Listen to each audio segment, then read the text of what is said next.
Our topic this week, as we continue the Depressed People of the Bible seminar, is Joseph not depressed. So he really shouldn't be in the book, but nonetheless he is in the book, Depressed People of the Bible. He's one of the people in there, as a contrast to all the others who were depressed. And we'll see what he was able to do to keep from being depressed. And we'll also be looking at some principles from Depression: The Way Out by Dr. Neil Nedley. So before we get into Joseph itself, I want to ask a few questions. What does a podiatrist study? Feet. Very good. Very good. And a lot of people aren't familiar with this, but if your feet smell and your nose runs, it means you're built upside down.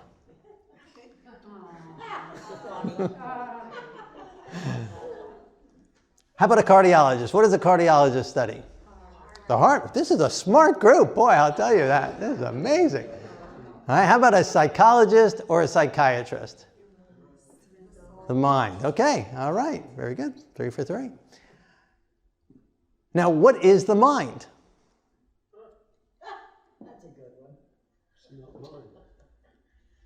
It's everything. A jumbled mess. A jumbled mess, all right. Everything. Behaving. What's that? Behaving. Behaving, okay. Where behavior comes from. Good. What's that? It controls your behavior. Your behavior, okay. It's what controls the behavior, yeah. What we do. Thought process. Thought processes. What else? What is the mind? Does everything. Does everything, but what is it? Give me a definition. What is the mind? The mind is? Brain. The brain. The control. The control center, okay. All right. There's emotions, all right. Controls the emotions. Your emotions are there. Where choices are made. Choices are made. Very good. What is the mind? I need a better definition. The motor that runs the body. It's the motor that runs the body, okay. All right. Soul. The soul, very good. These are good. Central nervous system. Central nervous system, okay. That's the brain. What's that? The nervous system is the brain and the spinal cord. Right, the nervous system, right. But the brain keeps the whole body working, right? So without the brain, the body will shut down. I think that's what you meant, right? Anything else? The brain is? We're way off. Okay, where should we look? If we wanted to find what is the definition, what is a brain? I mean, those were all okay answers. But if we wanted to go, where would we find a definition of what is the brain? In the Bible. The Bible. Good, very good. That's right. That's right. We want to go to the source, right, of what is the brain. And so let's go to the Bible. Romans 8:7. The carnal mind is, so the mind is enmity against God. It is not subject to the law of God, nor indeed can be. That's amazing. So the mind, the carnal mind, and that's what we all have, that's what we're all born with, the carnal mind is enmity against God. It's an enemy of God. It is hatred towards God. And that is what psychiatrists and psychologists study. They're constantly studying hatred towards God. No wonder I don't go to one. That's right. And the mind is not subject to the law of God. So it's not in harmony with the law of God. It's against the law of God. It does not find itself in subjection to, in harmony with, in obedience to the law of God. That is why it's not natural for us to obey the law of God. That's why it's natural for us to resist obeying the law of God. And nor, indeed, can it be. It can't be in harmony with the law of God. The carnal mind cannot be in subjection, in subject to, in love with God or His laws. It can't be.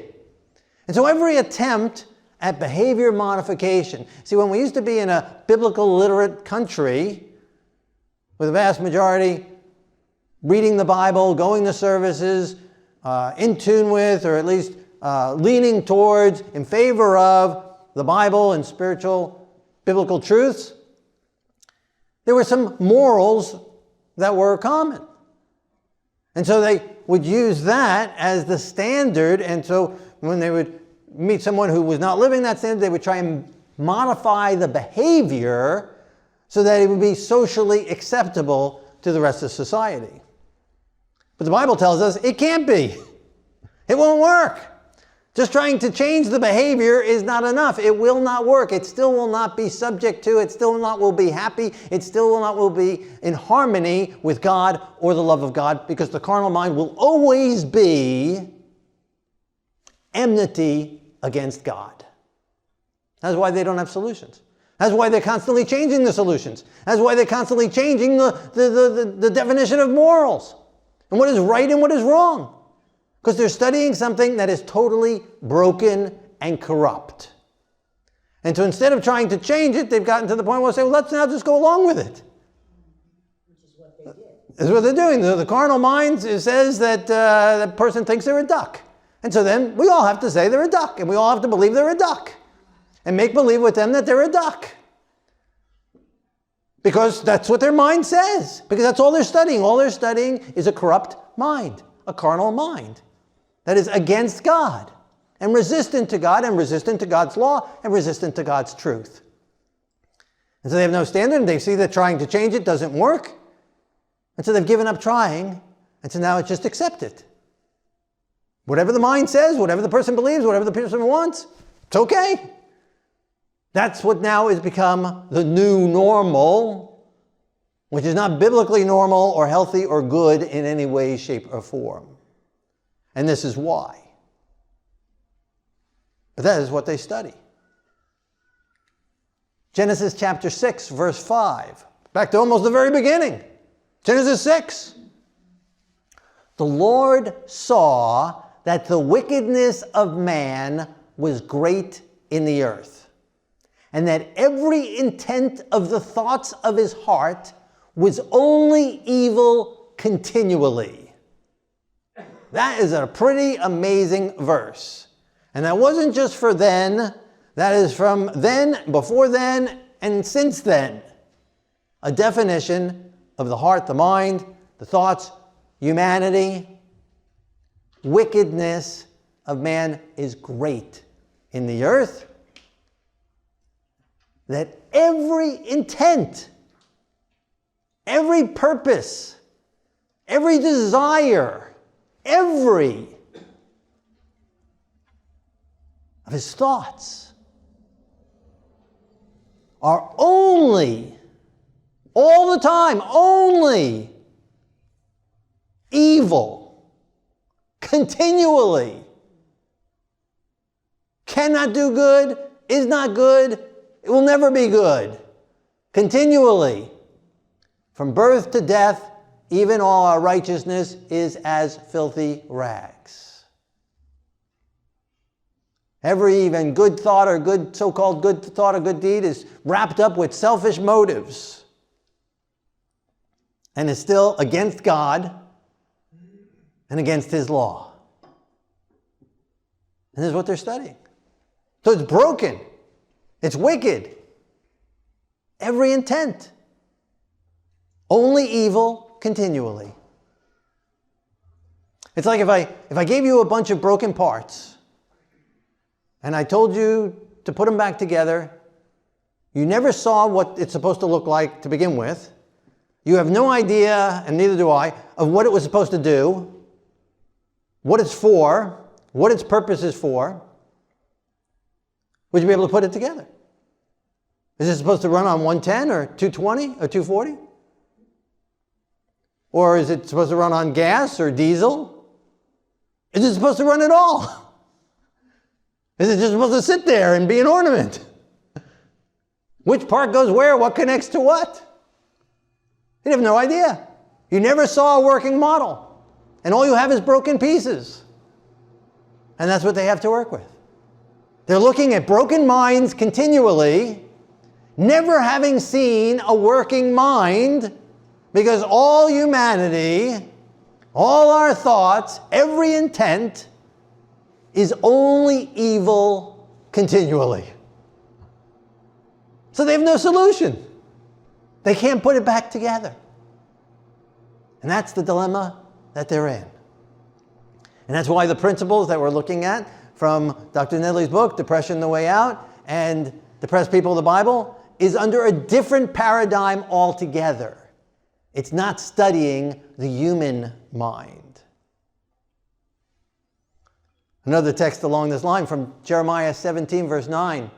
The heart, talking about the mind, the heart is deceitful above all things and desperately wicked. Who can know it? Who can figure it out? In other words, no one can. It's impossible to figure out because it's so desperately wicked. Or not desperate, because it's deceitful above all things. Above all things. It's the most deceitful thing there is. Above everything there is, the mind of man is the most deceitful. So we deceive ourselves. We lie to ourselves. We lie to anyone who's trying to help us. We're in denial. We smoke screen them all the time. We lay there on the couch and we tell them whatever. From one perspective, from a lying perspective, and thus they can't fix it. Can't know it. Can't understand it. Can't reason with it. And it's desperately wicked. Continually. Only. Even the intent. That's what the Bible's saying. That's the description of the mind. The carnal mind, which we're all born with. But there is hope. Not necessarily in medications or behavior modifications or sitting for years and years on years and years and years of counseling. From people who are studying depraved, deceitful, wicked, desperately wicked, evil intended hearts, minds. But Romans 12:2 gives us a solution. Do not be conformed to this world, but be transformed by the renewing of your mind, that you may prove what is that good and acceptable, perfect will of God. So don't be conformed to this world. Don't become normal with this world. Don't become in harmony with this world. Don't go along with the rest of the world. Don't do what's natural. Don't do what's normal, according to how we're born. Just do it. If it feels good, just do it. Don't go along with that. Don't be conformed to that. But rather be transformed. Be changed. Have a new mind. A renewed mind. The old mind taken out. God says, I will take out your heart of stone. I will put in a new heart. To be born anew, to be born again, all things becoming new. To being changed. And then once God changes us, and as God changes us, and He continues to change us, being renewed day by day, then we're able to prove, to testify, to live, to demonstrate what is good, and what is acceptable, and what is perfect, and what is in harmony with the will of God, in harmony with the law of God, in union with God, loving God. Makes all the difference in the world. Amen. Amen. So it's not trying to change the mind that's there. It's not trying to help the mind that's there. It's throwing it away, taking those broken parts and throwing them away and buying whatever you need and only what you need. Getting a new mind, a new heart, renewed continually by the Holy Spirit and transformed by the Holy Spirit. These are the principles that the book Depression, The Way Out, and Depressed People of the Bible were written. With this mindset.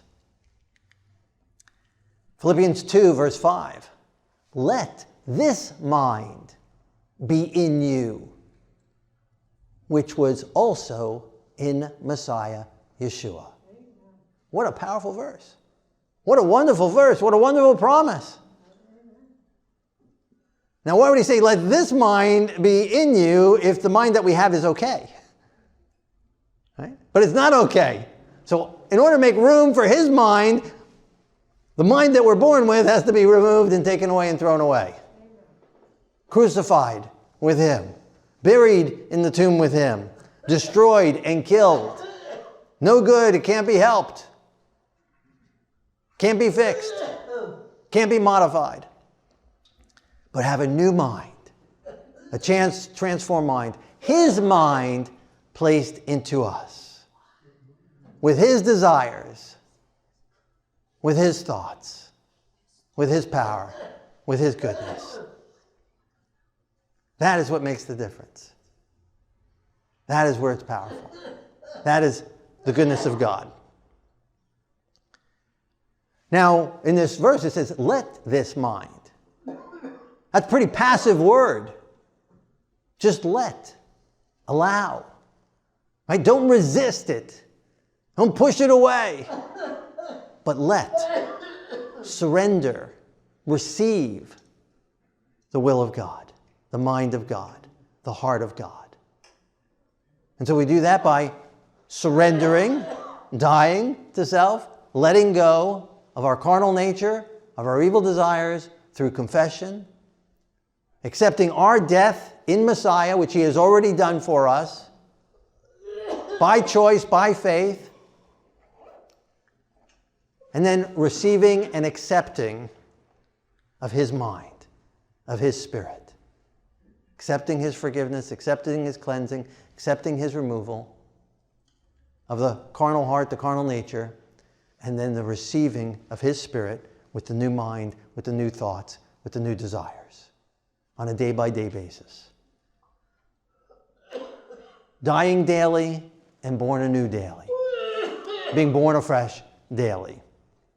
And receiving of God's love continually. Isaiah 26:3.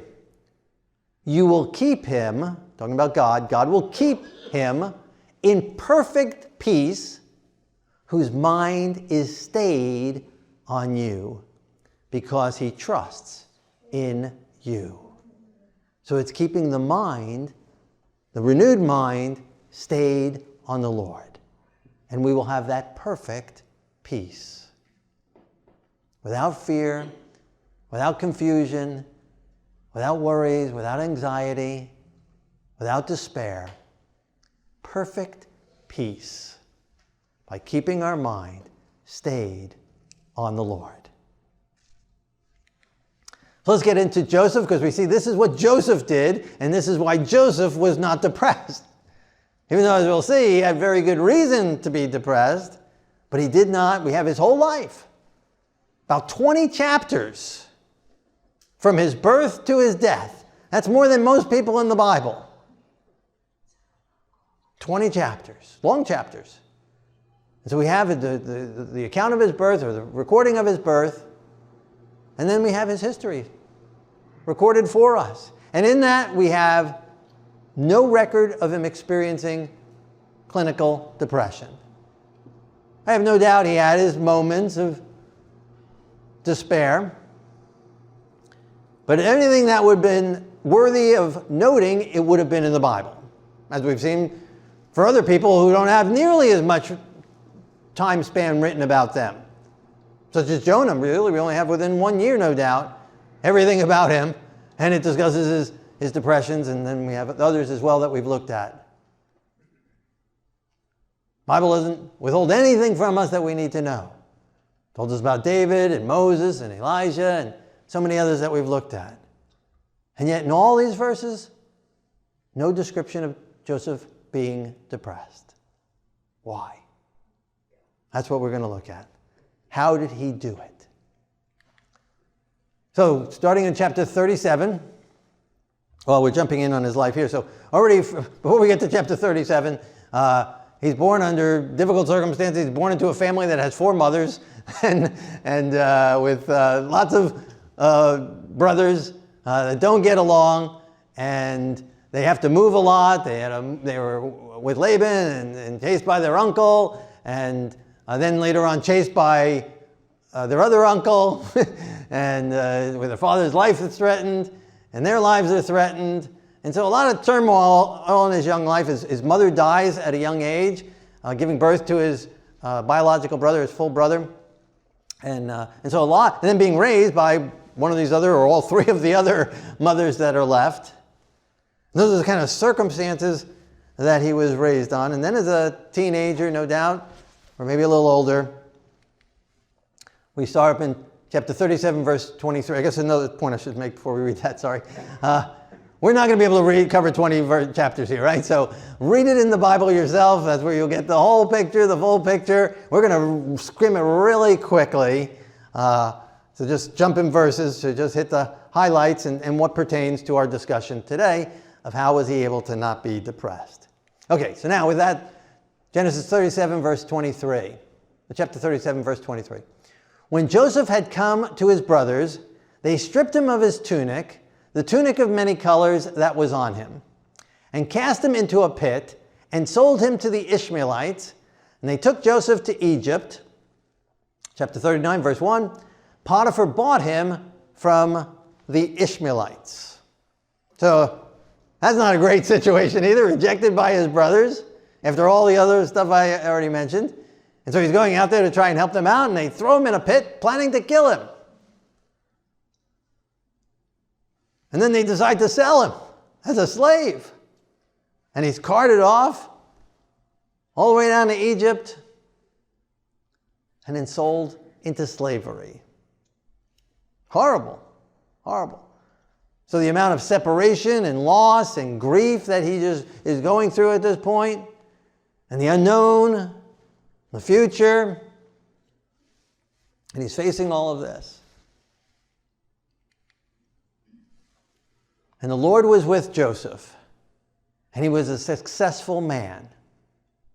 And he was in the house of the master of Egyptian, of his master the Egyptian. His master saw that the Lord was with him, and that the Lord made all he did to prosper in his hand. So Joseph found favor in his sight and served him. He made Joseph overseer of his house and all that he had put under his authority. So here Potiphar, his master, this Egyptian, sees the Lord in him and puts him in charge of his whole household. Now let me ask you this question. If Joseph had been spending every day since the Ishmaelites took him, and while he was there in Potiphar's household, if he spent every day crying day and night because of his loss, because of his fears, because of his insecurities, do you think Potiphar would have put him in charge of his whole household? If he was holding on to bitterness and rage at his brothers and break out every so often in unreasonable, uncontrolled anger, do you think Potiphar would have seen the Lord in Joseph? No, I don't think so either.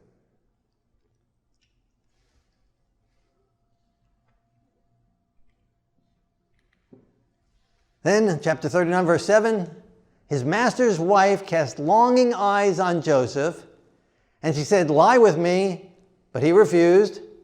"How can I do this great wickedness and sin against God?" And so Joseph's master took him and put him into the prison. So here he's faced with this temptation. He's in a foreign land. He's subject to his master and his wife, and he's under their authority, and she tries to persuade him to lie with her, and he resists. And he gives the reason for God, that I cannot do this wickedness against God. So obviously Joseph had not rejected God, had not forsaken God, had accepted the Lord, and that was first thing on his mouth in this temptation. I cannot do this sin against God. I cannot do this wickedness against God. Now, I would be very surprised if this was the first instance. I'd imagine that Potiphar's wife tried various different ways before this. Maybe various seductive suggestions, or eyes, or various different ways to try and get his attention and try and lure him in. And so I'd imagine this is what he was thinking each time he resisted the temptation. No, I cannot do that and sin against God. And so then when it gets to the point where she just grabs him and tries to force him, rips off his outer cloak, those are the words that come out of his mouth. So in all that he's been through already, he has not rejected God. He could justify it. If there was a God, what would I be doing here in slavery? What would I be doing here in Egypt? Why would my God allow my brothers to do that to me? Why would he allow me to end up in this situation? But he didn't reject God. He kept God in his heart and his mind. He kept his mind steadfast on the Lord. And that is one of the keys that kept him from being depressed. In spite of it all, he kept his mind on the Lord. Now, how much of the Bible do you think he was able to take with him into Egypt? How many chapters of the Bible, how many books of the Bible do you think he took with him into Egypt? 0, right? Why, because he didn't have time to get it? Or they didn't let him take it? It wasn't written yet, right? Yeah. So he didn't have the vast amount of information that we have. He didn't have the whole story of Joseph, the whole story of Moses, the whole story of David, the whole story of the whole Bible, the whole story of Yeshua. He didn't have all the wonderful writings that we have to edify us. And yet he had enough to be able to resist temptation and to keep his mind focused on the Lord. All he had was the stories his father taught him. And he kept his mind on the Lord. Even though at this point, he's separated from them. He's separated from his family. He's separated from godly values. He's in a totally different culture. And yet he chose above all things to put God first. And no doubt he knows what's going to happen. And now to that second part there. If you were in Potiphar's place, having the wealth and position that you had, and you heard the story that one of your servants tried to rape your spouse, what would you have done to them? Did you just put them in prison in that day and age? They'd be lucky if they got out of the house alive, right? He'd have them executed. So why doesn't he have them executed? I think Potiphar knew two things. I think he knew Joseph. And he knew Joseph would never do something like that. And I think he knew his wife. So I think between those two things, but he had a safe face and he throws him into prison. So what happens in prison? The Lord was with Joseph and showed him mercy, and he gave him favor in the sight of the keeper of the prison. And the keeper of the prison committed to Joseph's hand all the prisoners who were in the prison. Whatever they did, it was his doing. The keeper of the prison did not look into anything that was under Joseph's authority because the Lord was with him, and whatever he did, the Lord made to prosper. Now it starts there with the Lord was with Joseph. No, the Lord's with everyone. So what does it mean the Lord was with Joseph? It means Joseph was with the Lord. That Joseph opened himself and was receptive to receiving the Lord's love. to receiving the Lord's power, to receiving the Lord's grace. And so thus the Lord was able to bless and work through Joseph. That where the chief jailer saw the Lord in Joseph and put him into a position of high up. Now let me ask you a question. If Joseph had been sitting in that cell with a face to the wall, crying and moaning and complaining all day long, this food here is horrible, this bed is horrible, it's wet and cold down here, and I shouldn't be here anyway, and that Potiphar's wife, she's a liar and evil and wicked. I'm trying to not think of a curse, but just and horrible, horrible lady, and that is not right. I shouldn't even be a slave. I shouldn't even be here in Egypt. My horrible brothers, they are wicked, they are mean, they hated me, it's unjust, I was a good kid, I did nothing wrong. And if he was just saying that over and over again, do you think they would have put him in charge of all the other prisoners? No. Spread discontent all over the place. Or if he was missing days at work when he was at Potiphar, or here in charge of all if he was missing days at work because he was just crying and dysfunctional, do you think he would have been able to be put in charge of all the prison? No, I don't think so either. Or again, ranting and raving and yelling and screaming and having fits of rage every so often? No. Now Joseph chose. And all those things were real. All those things did happen. Did he have a right to be angry with Potiphar's wife? Did he have a right to be angry with his brothers? Yes, the answer is yes. If you're not sure, the answer is yes. I'll help you with the hard ones. Yes, he had every right to be. They did wrong to him. It was horrible what they did to him. Did he have a right to be sad about that? Yes. But what were his options? He could sit there and complain and it's not going to help anything. He can sit there and cry and it's not going to help anything. He can have fits of rage and it's not going to help. Or he can choose to biblically forgive them for the evil that they did. And we talk about that in the book of Jonah, in the story of Jonah that we did, in the chapter on Jonah, and on the sermon on Jonah. And so if you missed that, go back. It's on shalomadventure.com. You can watch the sermon on Jonah, because everything that Jonah did wrong regarding forgiveness, Joseph did right. True biblical forgiveness. Not this flim-flamsy forgiveness that allows people to walk all over you, but biblical forgiveness that chooses not to get angry because of their wrongs, that chooses to trust God in spite of the wrongs that they did to us. And so there he is, he's still in prison.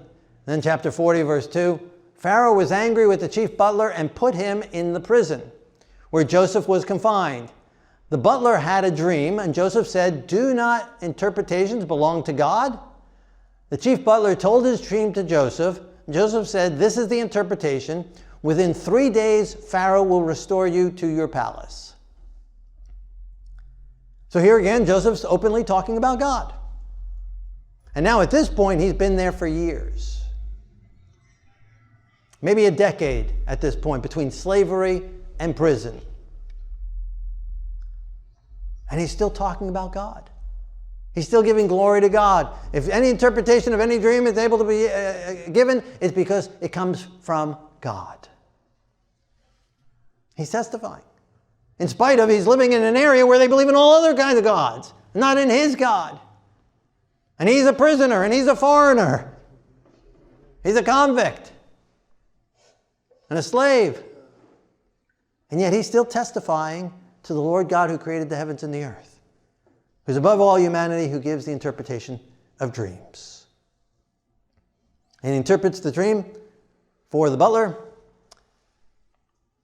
"But remember me when it is well with you, and please show kindness to me, make mention of me to Pharaoh, and get me out of this house. For indeed I was stolen away, and also I have done nothing here that they should put me into the dungeon." And on the third day, Pharaoh restored the chief butler, yet the chief butler did not remember Joseph, but forgot him. So here Joseph is nice to this guy, spends time with him, listens to his dream, prays, God gives him interpretation, gives him the interpretation, and it's right. And all he asks is, remember me when you get back to Pharaoh. And he forgets him. Another disappointment. Another rejection. Joseph have a right to be upset with the butler? Yes. Now we see here mentioned that the kind of forgiveness that Joseph had does not ignore or excuse the wrongs that others did. Biblical forgiveness is not, just forget it. Forgive and forget. That's not biblical at all. That's lunacy. And that causes depression because you can't forget it. And if you try and force yourself to forget it, then you're excusing it away and allowing them to continue it, and that'll make you depressed. But Joseph mentioned specifically, I was stolen away. I have done nothing here that they should have put me in this dungeon. My brothers stole me, sold me to the Ishmaelites, who sold me to Potiphar. Then I was falsely accused of a wrong and put in a dungeon. He calls their wrong out. And true biblical forgiveness will acknowledge the wrongs that are done. But it won't dwell on them 24/7. And cry about it and get angry about it. It will turn those wrongs over to the Lord. And trust for the Lord's timing to deal with those wrongs. So typical wrong conception taught in most biblical Bible circles, Bible teaching circles, again, which is totally wrong, is to forgive and forget and to go on and just let them get away with it. Become a doormat. That type of forgiveness. If they don't have to make a payment for it, the debt is forgiven, they shouldn't have to pay you back. If your debt's forgiven, you shouldn't have to pay it back. And no change. I'm forgiven, so I don't have to now live in harmony with the law of God. I'm just forgiven. Not obedient, just forgiven. Or even bumper stickers. God's children are not perfect, they're just forgiven. That all? Just forgiven? No change in the life, no change in the heart, no change in the mind? Just forgiven? What a miserable gospel. Is that all God can do? Say, well, I saw it, but I'm going to just forget it. Let's just forget it. Don't worry about it. No. Call out the wrong and trust the Lord for the vengeance. Trust the Lord for the judgment. Trust the Lord for the justice. Now he may use us, and we'll see he uses Joseph in helping to bring about that justice and that judgment. And sometimes God will do that.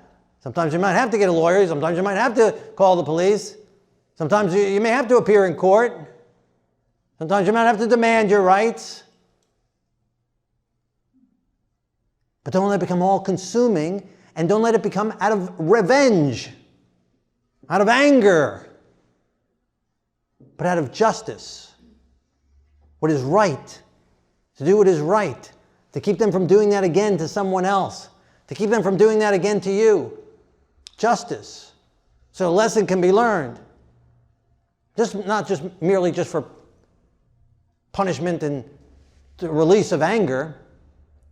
If those are our motives, that's wrong. And so the false forgiveness is, well, just forget it. Just give over. Just let them get away with it. Just become a doormat. And that, again, is depressing.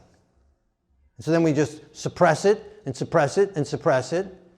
And it bursts out in tears or it bursts out in anger every so often. But to acknowledge it, call it what it is, so it's out in the open, it was wrong, I shouldn't have done it, but I'm going to trust the Lord. And that's what Joseph did. And that's what makes the difference. So let's look at the hits that Joseph potentially had. So genetic, we have his family, his father Jacob and grandfather Isaac and Abraham and his matriarchs Sarah and Rebecca and Rachel. We have no history of depression particularly there. Developmental, we saw developmental, he had a lot of very rough childhood. Not raised by his mother and all those other things, and early death of her. And lifestyle, well, when he was a slave or in a dungeon, he might not have got a lot of sunlight or fresh air. And who knows how much exercise he was allowed in the dungeon. So that could have been. Circadian rhythm, again, being a slave and in a prison. I don't necessarily know if they had a regular schedule for him or allowed him to have a regular schedule and be in control of his schedule. So circadian rhythm easily could have been thrown off. Addiction, I don't believe he had any addictions. Nutrition, again, we don't know what kind of food he was being served there in the prison. That could have been a problem. Toxic, well, we don't know that. Social grief, yes, definitely. He was under a lot of stress. He had no support system, and he experienced many great losses. Medical, we don't have his medical history. And frontal lobe, this is where he shines the most. He does not do anything against his conscience. Kept his frontal lobe clear and strong. We're going to talk more next week about the frontal lobe. Very, very important, very, very vital. So he easily could have had 5 hits. Dr. Nedley told us if you go over 4 hits at any one time, you have a very good chance of becoming clinically depressed. But as soon as you bring those hit levels down under the 4 level, then the clinical depression will go away. So he easily at times could have had over 5. But by keeping his frontal lobe strong, it kept him from going into depression. By keeping his mind on the Lord, by choosing to biblically correctly forgive those who had wronged him, by acknowledging their wrong, but choosing to trust the Lord. So continuing with the story, after 2 years, so the butler forgot about him for 2 years. After 2 years, Pharaoh had a dream and no one could interpret them. And then the chief butler said to the Pharaoh, I remember my faults this day. Then Pharaoh sent for Joseph. Joseph answered Pharaoh, it is not in me. God will give Pharaoh an answer of peace. Pharaoh said, can we find such a one as this, a man in whom the Spirit of God? Joseph shall be over my house and all my people. Only in regard to the throne will I be greater than you. That is pretty amazing. So a convict, not even an ex-convict, a convict, still serving time, a foreigner, a slave, being elevated to second in command of all of Egypt. I doubt everyone else in Pharaoh's cabinet was happy about that. All the rest who were wanting that position could not have been happy about that. How on earth could Pharaoh do that? How on earth could he take someone who's a convict and a slave and a foreigner and put him in that position? Except that he had seen the Lord in Joseph. And Joseph was not ashamed and told him, it's God. God will give the interpretation, not me. He was very humble. It's not me. I can do no good. There is nothing good in me. It is God who gives the interpretation. To God be the glory in all things and for all things. And so Pharaoh sees the Lord in him. So let me ask you a question. Would Pharaoh have seen the Lord in Joseph if all day long Joseph was crying into his pillow? If he was telling everybody he saw in every opportunity, oh, I shouldn't be here anyway. It's horrible down here. It's cold down here. The food is horrible. Pharaoh's wife is mean and horrible and lied, and she's a liar and corrupt. And let me tell you about my brothers too while I'm at it. And go to the whole story all over again, over and over and over again. Would Pharaoh see the Lord in Joseph? No. Even if he didn't tell the story to Joseph, If he had been telling that story every day to everybody, or even to nobody but just to himself over and over and over and over again, there is no way the Pharaoh would have seen the Lord. It would just be on his face. He would not have the peace that passes understanding. He would not have that perfect peace of mind. He would not have the joy of the Lord shining through him. So again, he didn't just forget about everybody's wrongs. He acknowledged them, but he put them into the right perspective. It was wrong. It was sinful. And God will deal with it in his time and in his way. And that is the proper perspective on forgiveness. When Joseph saw Benjamin, so time goes by and Joseph's now in this position, and so now we go 7 years of plenty, and then at least some years of famine, to where Joseph's family runs out of food and the brothers have to come to get food. So now we're going close to 20 years or so of separated and still by himself. And the brothers come to get food, and he sends them back. He puts Simon in prison until you come back with your youngest brother Benjamin that you told me about. And so they go back, they eat the food that they were given, they run out of that food, and then they have to come back again. Again, however much long time that would be. And so they come back again, this time with Benjamin. And so when Joseph saw Benjamin with his other brothers, he said to the steward of the house, "Take these men to my home and slaughter an animal, for these men will dine with me at noon." So they set Joseph in a place by himself, and the brothers by themselves, and the Egyptians who ate with him by themselves, because the Egyptians could not eat food with the Hebrews, for that is an abomination to the Egyptians.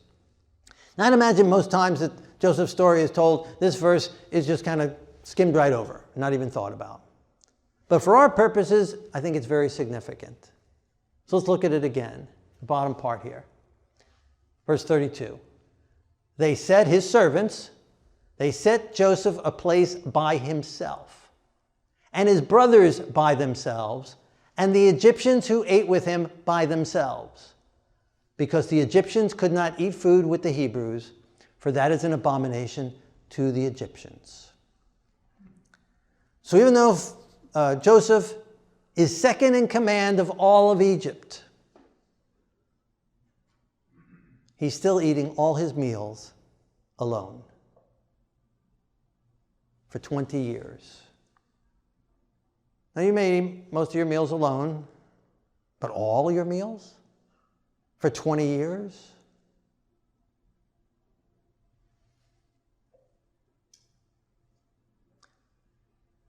You may even enjoy eating alone, but all your meals for 20 years? Has no support system. But that's what it says. That's how it was in the workplace. Now, I'm glad it must have only been to restricting for food, because he had 2 children, right? So at least he was asleep with his wife, I guess, right? But he couldn't eat with her, maybe. That's what it says. It'd be an abomination to eat with him. And we don't even understand all the heartache and the troubles that Joseph went through. And yet we have no record of him being depressed. He kept his mind stayed on the Lord. Even though under all this great loneliness and despair and heartache and disappointment, he maintained his faith in God. And thus he had a cheerful, happy spirit. Like Paul said when he was in a dungeon in prison, rejoicing in the Lord always. And again I say rejoice. And that everyone at each step of the line saw the Lord in Joseph. And if God can do that in Joseph, who had no Bible available to him, how much more can he do it in your life and my life?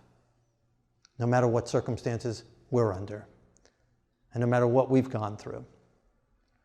I don't know if there's how many here have been sold into slavery, have had their brothers try and kill them and sell them, I don't know how many here have been thrown into a dungeon unjustly for 10 or so years, or other tragedies, or losing your mother in a young age and being rejected by your brothers, or having to eat your meals for 20 years all alone, having people make promises and forget them for at least 2 years. But that's what Joseph went through. And he found the power to cope by trusting in the Lord. And the Lord made him prosper. Even ups and downs, the Lord sustained him. And eventually made him second in charge of all of Egypt. And that's what the Lord may do for us. To be able to put us in a position to find his peace and his happiness and his joy. He may allow us to go through things. Maybe that tragic and maybe that level. But if that's what it takes, praise God. Chapter 45, Joseph said to his brothers, I am Joseph your brother, whom you sold into Egypt. But now do not therefore be grieved or angry with yourselves because you sold me here, for God sent me before you to preserve life. So he mentions twice, you sold me here. Again, he doesn't excuse their sins. He doesn't make up stories for it and try and soften it. He calls it what it was. But God has worked all things together for good. Amen. Thus, many people's lives have been preserved. And God will work all things in our lives together for good if we trust in him. And these are the thoughts that were going through Joseph's mind for 20 years. Every time he was tempted, and we talked last week about how Satan tries to get us to fall in various different ways. When temptation would come in, those dirty dog brothers of yours, or that horrible Potiphar's wife, they meant it for evil. But God turned it for good. And I know that's what he was thinking, because we go 5 chapters later, so maybe a few years later, chapter 50, last chapter in the book of Genesis. When Joseph's brothers saw that their father was dead, they said, perhaps Joseph will hate us and may actually repay us for all the evil which we did to him. Then his brothers fell down before his face and said, we are your servants. And Joseph said, do not be afraid. You meant it for evil against me. But God meant it for good, in order to bring about, as it is this day, to save many people alive. Wonderful, powerful words. So 2 different times he says basically the same thing. Years apart, or at least 5 chapters apart. And without warning. They just said it, they kind of shocked them. Oh, they bowed down before, blah, don't be angry with us. What are you talking about? Yes, you meant it for evil, but God has turned it out for good. So those must have been the thoughts that he had that kept him stable for those 20 years or so. Yes, it was wrong. Yes, it was evil. Yes, it was sinful. Yes, they used their free choice against me. But I choose to forgive them. Again, which is not forgetting the evil that they did. It's acknowledging it. It's holding it right there. And expecting judgment against them. And justice to be done. But choosing not to be angry. Not to be revengeful. Not to take it personally. Not to take it to heart.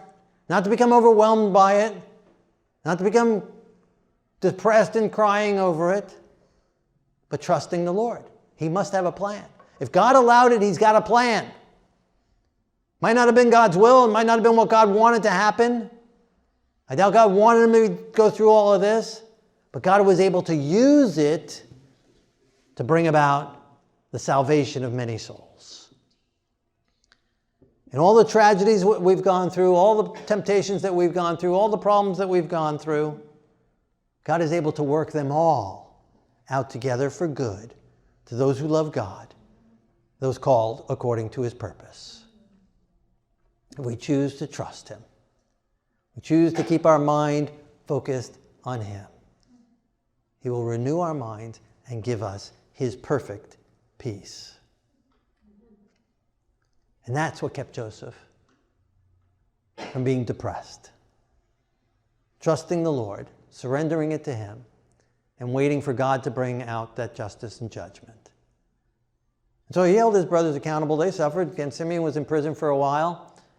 And then the others, they went through tremendous stress and tremendous grief and fell down on their faces and confessed and had to tell their father and be embarrassed. And so there was an accountability done. He called out their wrong. But he chose to love them in spite of it. And God can give us that type of forgiveness as well. And that type of peace as well. And it's really a gospel account here. Right? God meant it for good in order to bring about, as it is this day, to save many people. For God so loved the world, he gave his only begotten Son, that he would die, that whosoever should believe in him should not perish, but have everlasting life. He used it for the salvation of many people. So he allowed Joseph to go through this because it's what it brought about, to be able to save many people. Joseph wasn't sold into slavery. He might not have been able to ever meet the Pharaoh. He was never thrown into prison. He might not have ever been able to meet the Pharaoh. So God used these instances to put him in place to save many people.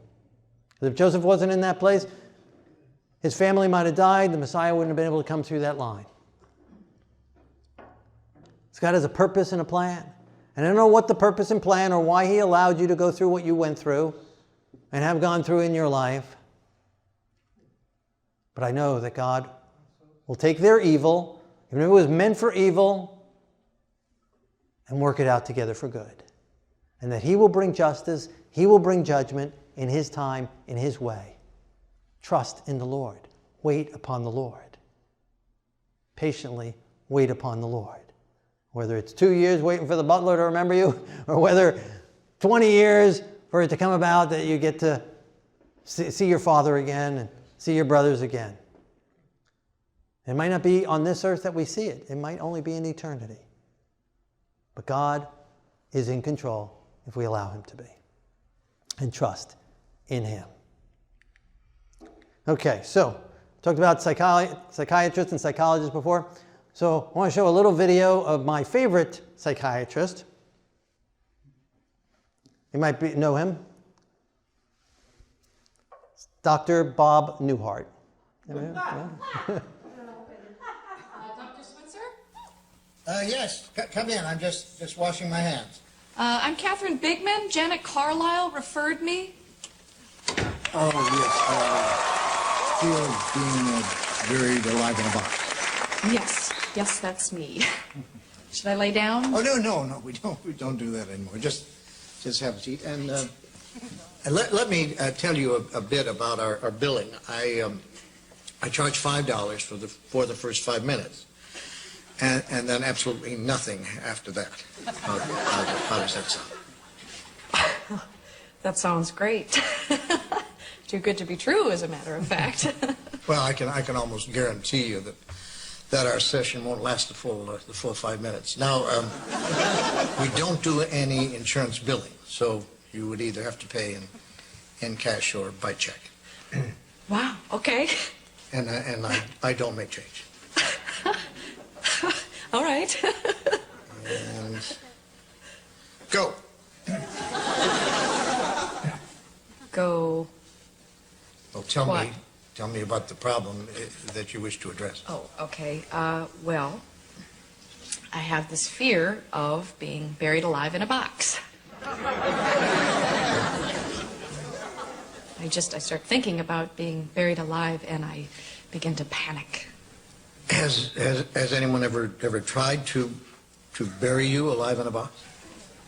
No, but truly thinking about it does make my life horrible. I mean, I can't go through tunnels or be in an elevator or in a house, anything boxy. So what you're saying is you're claustrophobic. Yes, that's it. All right, well, let's go, Catherine. I'm going to say two words to you right now. I want you to listen to them very, very carefully. Then I want you to take them out of the office with you and incorporate them into your life. Well, shall I write them down? Well, if it makes you comfortable, it's just two words. We find most people can remember them. Okay. You ready? Yes. Okay, here they are. Stop it!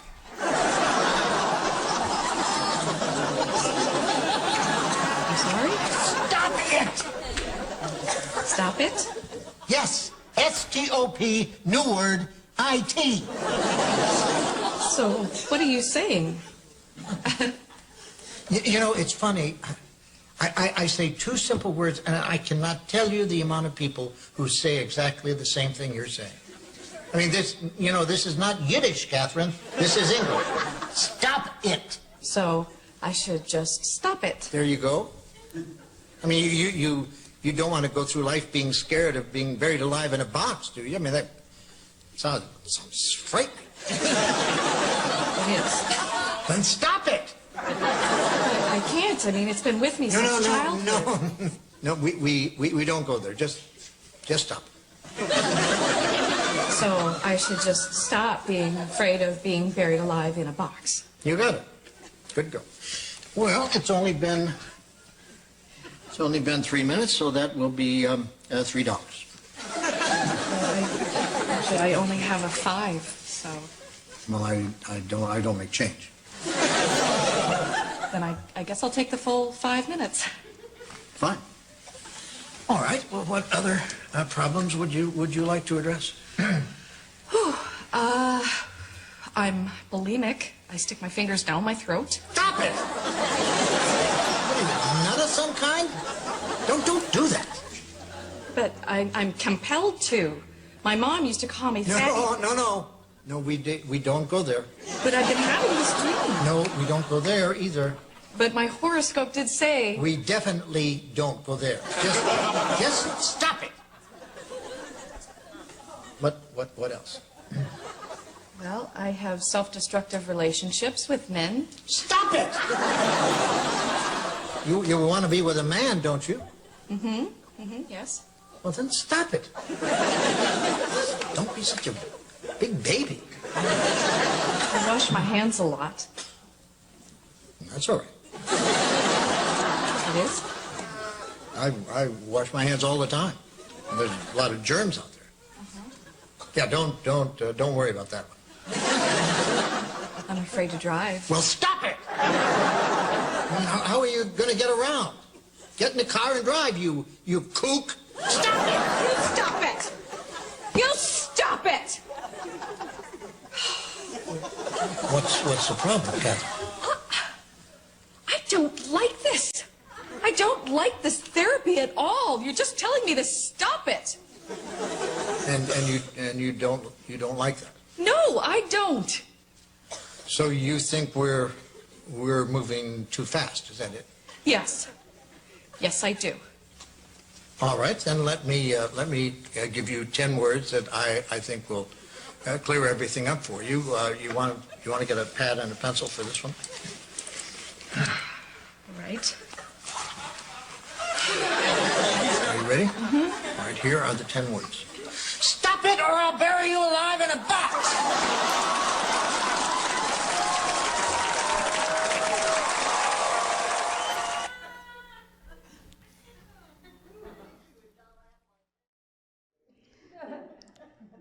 So there are some points there that are very applicable and helpful.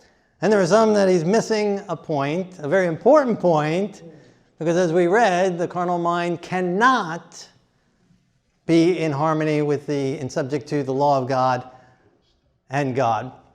And so we don't have the power to just stop it, or as Nancy Reagan would say, just don't do it, or what would she say?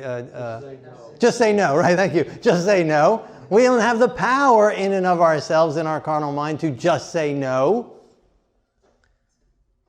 But God, through God, we can do all things. Nothing is impossible with the Lord.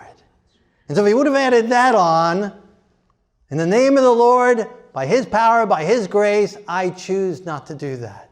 Draw near to God, resist the devil, and he shall flee from you. As we learned last week, in overcoming the temptations of the devil. But we do see here, he does bring up, Joseph's talking about my mother said I was fat and all this and this person and that and in the past. Doesn't matter. The past doesn't matter. It's the today that's the issue. Don't borrow tomorrow's problems for today's life. And don't borrow yesterday's problems for today's life either. Live now, trusting the Lord day by day, having faith in Him, waiting upon the Lord to bring to justice those that made mistakes and problems in the past, looking forward to heaven, keeping our eyes focused on the Lord, and by God's grace. So when those thoughts come into our head, this is not fair, this is not right, unfair, unfair, unfair, unfair, unfair, right? Joseph could have been sitting in prison all day long. This is unfair, unfair, unfair, unfair, and it wouldn't help him. He'd still be in prison or a slave. Except if he did that all day, he wouldn't be in charge of the prison. If he did that all day, he wouldn't be in charge of Potiphar's house. And if we do that all day, people will not see the Lord in us, and we will not prosper, and we will be depressed. Life is not fair. Life sucks. But we're not in heaven. This is a fallen planet. We are slaves here. We're captives here. We're in a foreign land. Not supposed to be great here. The devil rules over this world, but God rules over the universe. And God keeps in check and only lets go so far here on this earth. And God gives us power and authority over the devil as we trust in the power of the Lord and in the name of the Lord and in the arm of the Lord. And that's where the victory is. And so in God's name and God's power and God's grace, when Satan tries to tempt us to try and think of all the dastardly deeds that everybody has done to us in the past, and all our difficulties and all our problems in the present, in the name of the Lord, stop it. Stop those thoughts. Say, no, I choose not to think about those things. I choose to think that God is going to work this out together for good. That God has a better plan, a better job, a better thing, or whatever. He's got a better future in store to help people be in heaven. And the better might not necessarily be prosperity here, or whatever. The better might be going from slavery into prison. In order to work out God's will for the salvation of souls. That's the end game. That's the goal. Keep our eyes focused on that goal. And whatever it takes to bring people to heaven, whether slavery or prison or being forgotten or temptation or whatever it takes to bring that about, or to be elevated to second in charge of all the most powerful nation in the world, then so be it. And let God be God and trust Him and become subject to Him, surrendered to Him, giving Him our minds and our thoughts.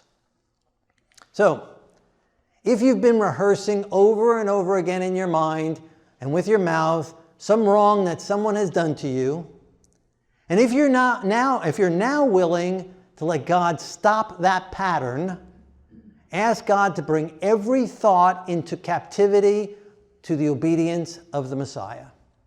And say with Joseph, they meant it for evil against me, but God meant it for good, to save many people alive. Continue to say that and believe it every time those past wrongs against you try to obsess your mind. So let's say that together. Maybe think of some wrong that someone did to you in some past. I'm sure that's not hard. Ready? We'll pick up here. Ready? They meant it for evil against me, but God meant it for good, to save many people alive. And that's the truth. Just as truly it was for Joseph, it's truly true for you as well. 2, if you have been swallowing the poison pill of unforgiveness, hoping it'll hurt the offender, choose to surrender that to Yeshua. Let Him deal with them. Beloved, do not avenge yourselves, but rather give place to wrath, for it is written, vengeance is mine, I will repay, says the Lord. Amen. If you're going through figurative hell, what is the goal ahead? What can you be doing to make it through? Whatever things are true, whatever things are noble, whatever things are just, whatever things are pure, whatever things are lovely, whatever things are good, report. If there is any virtue, if there is anything praiseworthy, meditate on these things. And Paul wrote that from a dungeon as well. And so when those temptations and those thoughts that come in, Paul was unjustly thrown in that prison, just like Joseph. When those thoughts of all the injustices and all the unfairness comes in, rather think on whatever is true, noble, just, pure, lovely, good report, virtuous, and praiseworthy. And allow God to change the thoughts with a new mind. 4, if you've been abusing yourself in any way, present your bodies a living sacrifice, holy, acceptable to God, which is your reasonable service. And do not be conformed to this world, but be transformed by the renewing of your mind, that you may prove what is that good and acceptable and perfect will of God. So if any of these apply to you in a moment when we pray, you can let God do his work. Number 5, if you've been listening to Satan's lies that you can't stop the fearful thoughts or the inappropriate behaviors or attitudes, confess them to God, accept the Messiah's cleansing sacrifice in your life to set you free from Satan's control, and claim the power of the Holy Spirit to give you the ability to stop it. I can do all things through the Messiah who strengthens me. With God, nothing will be impossible. Amen. Okay, let's pray together. Let God do his work. Our Lord and our God, King of the universe, we praise your name for working in Joseph's life and giving us the testimony of your ability to keep someone in perfect peace, no matter what the troubles and difficulties and heartaches. Lord, do that in our lives as well. May people see you in us, regardless of where we are, regardless in what situation of life we're in. May you shine forth in our hearts and our minds. And regardless of what people have done to us in the past, Lord, we surrender them to you and allow you to bring vengeance in your time and in your way, and to bring justice to the wrongs they did. Lord, we choose to trust you, that you will work all things out together for good. And we choose to trust you that you will work even these horrible situations out for the salvation of souls. So Lord, cleanse us, take out our carnal minds. We want to surrender them to you. We confess our faults and our sins to you. Crucify us. Take out of us the carnal heart and the carnal mind. Bury it in Messiah. And fill us with your mind. And let this mind be in us that was in Yeshua the Messiah. In his holy name. Amen.